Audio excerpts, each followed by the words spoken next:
Tara, mukbang tayo, mga kabuhay caretaker. Tapos ng trabaho.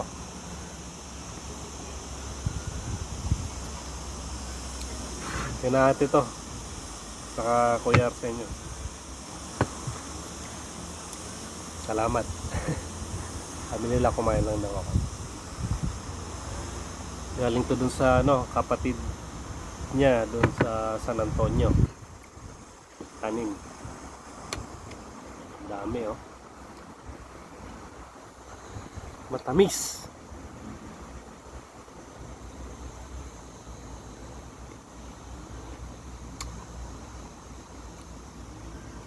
Ito lang trabaho dito, may visa.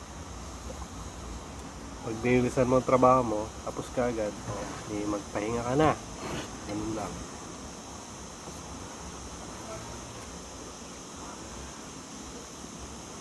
Huwag ka lang papahuli sa amo mo na wala ka nang ginagawa o tapos na yung trabaho mo. Kasi maraming yung utos yan. Tamis.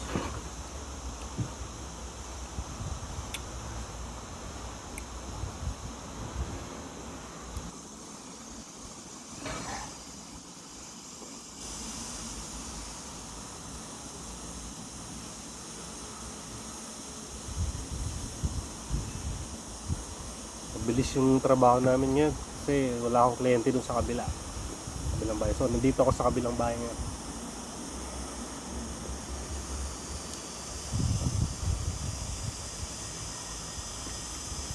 Tumutulong kaya mapabilis ang trabaho. Pa winter na kasi, magsi September na.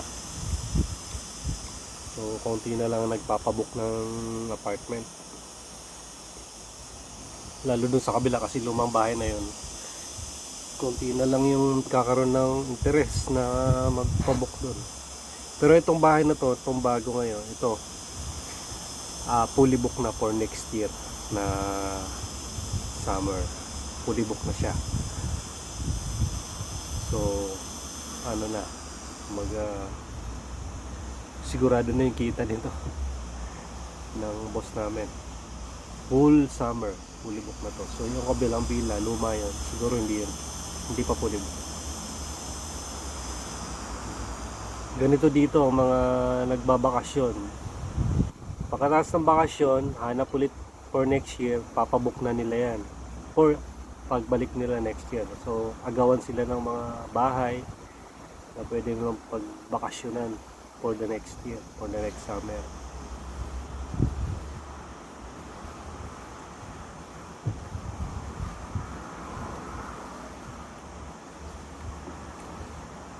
Kaya maganda ring negosyo to. Kung meron kang limang villa, buhay ka na. Kahit nga isa lang eh. Lalo kung bago ang villa mo, ang renta kasi mahal, 25,000 euro per week. Ito 25. Yung luma na yun, yung binabantayan ko, 10,000 yun per week. 8,000 to 10,000 euro. So magkaroon ka dito ng isang villa, okay na. Tapos ipasok mo sa mga agency na nagpaparenta ng villa, okay ka na. Kaya pag nanalo ako sa loto dito, yun, bibili ako mga villa dito, paparenta ako din. Ganito pala dito sa Ibiza.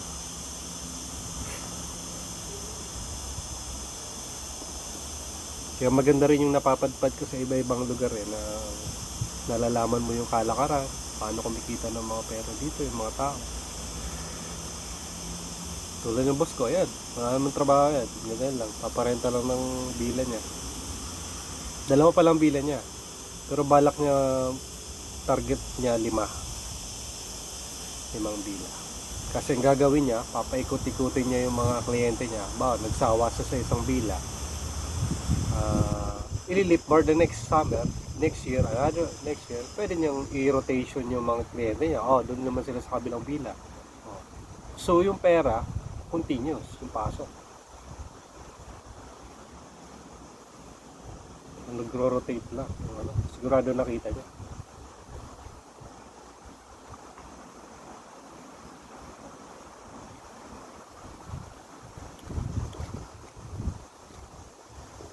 Gusto niya kasi mag-create ng brand, parang hotel brand, ng group ng villas, parang marami yan. Pero gusto niya mangyari.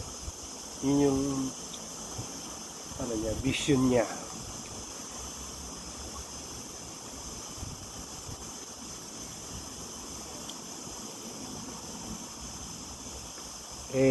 Sa Ibiza tuloy-tuloy continuous naman yung tourist dito every summer, halos laging puno to.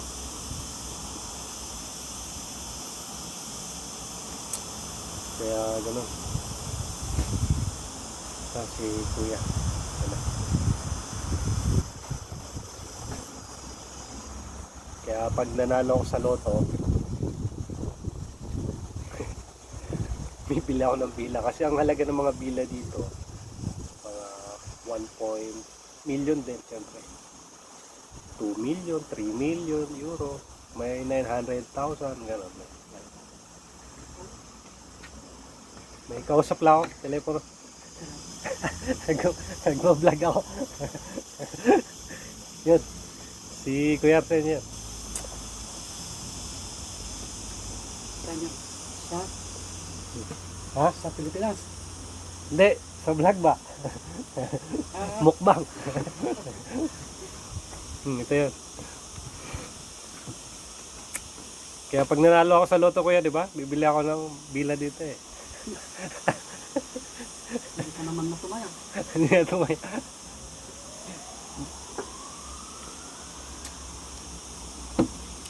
Sana.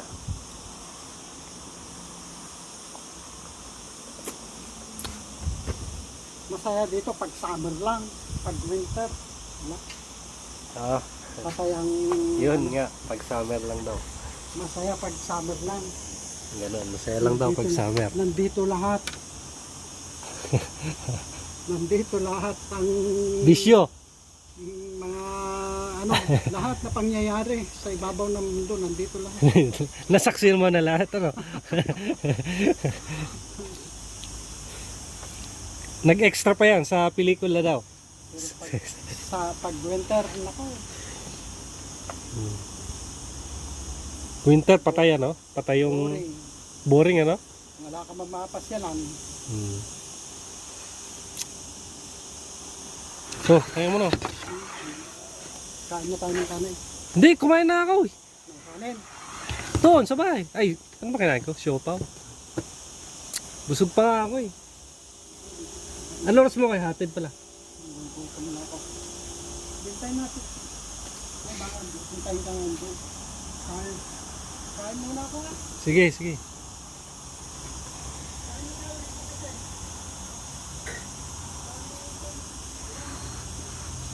May kanin kasi ako doon. Baunin ko na lang yan.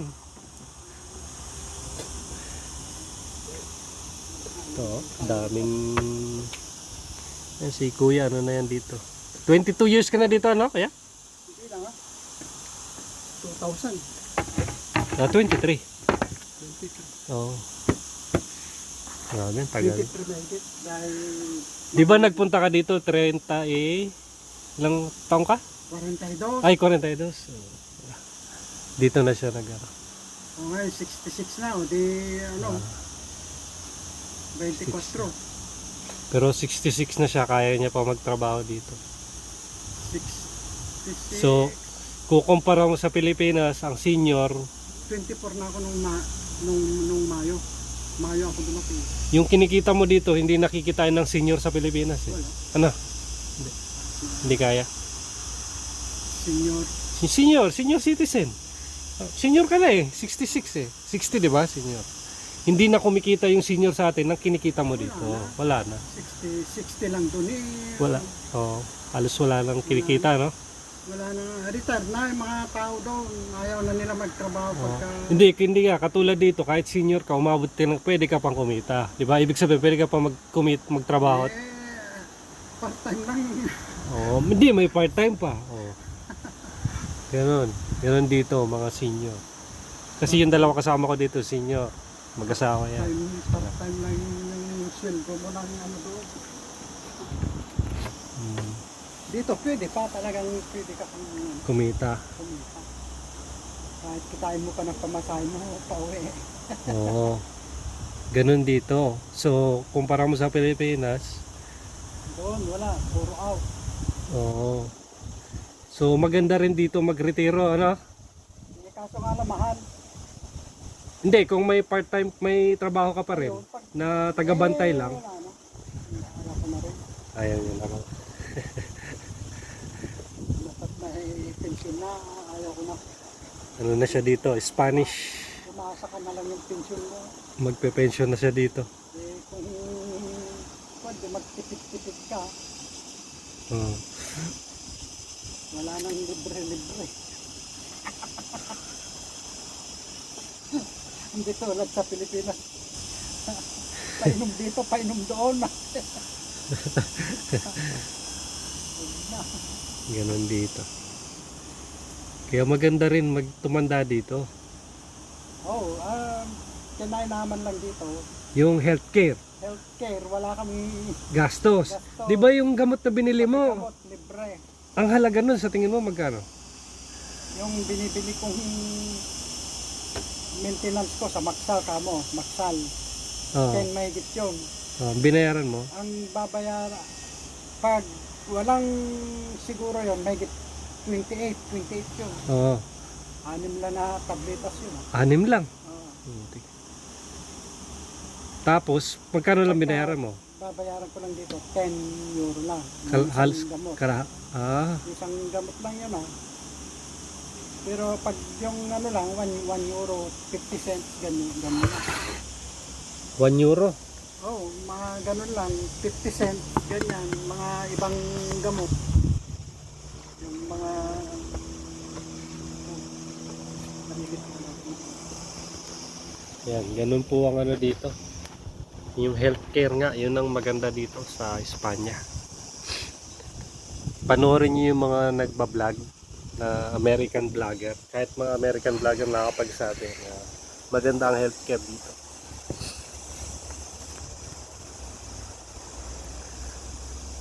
Wala, pag dito, mga pensionado, walang gastos ni punta ka sa ako, libre lahat ng auto ko. O yun, libre. Transportasyon. Paano libre? Yung auto ko. Libre na yan? Oh, may ano ka naman. Ipakita mo lang yung panang Tarjeta? pension mo. Oh, Oh, libre. libre. Kahit saan ka pumunta, buong Espanya. Oh, libre. Pati Hindi, ro autobus lang. autobus nga. Hindi, kaya nga pag napunta ka Madrid, may autobus doon. libre. Libre doon. Ah.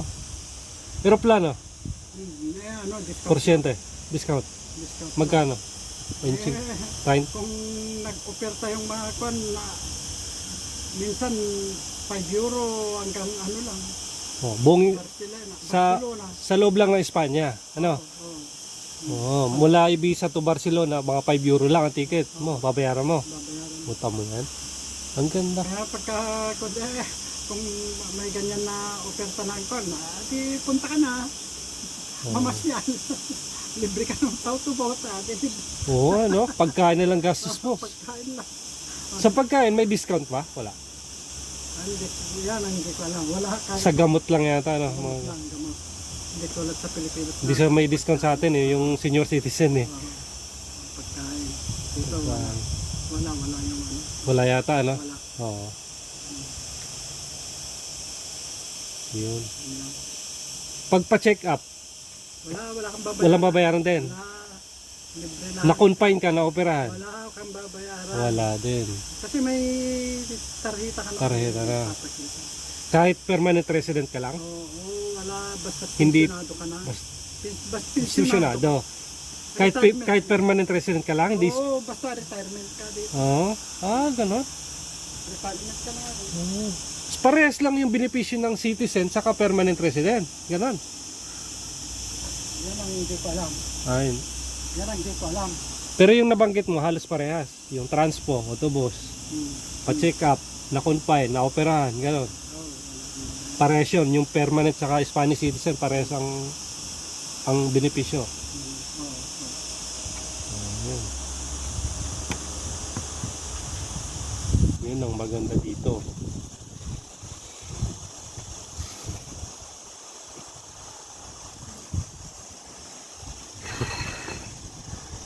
Ayan, si Ate Eunice yan.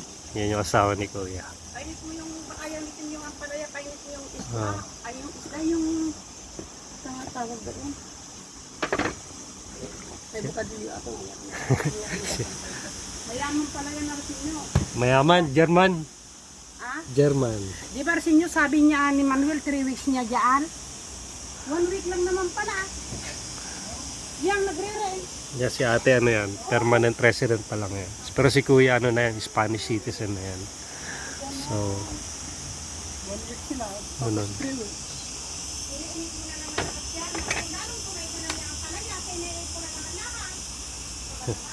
ganyan, ganyan po sila magmahalan.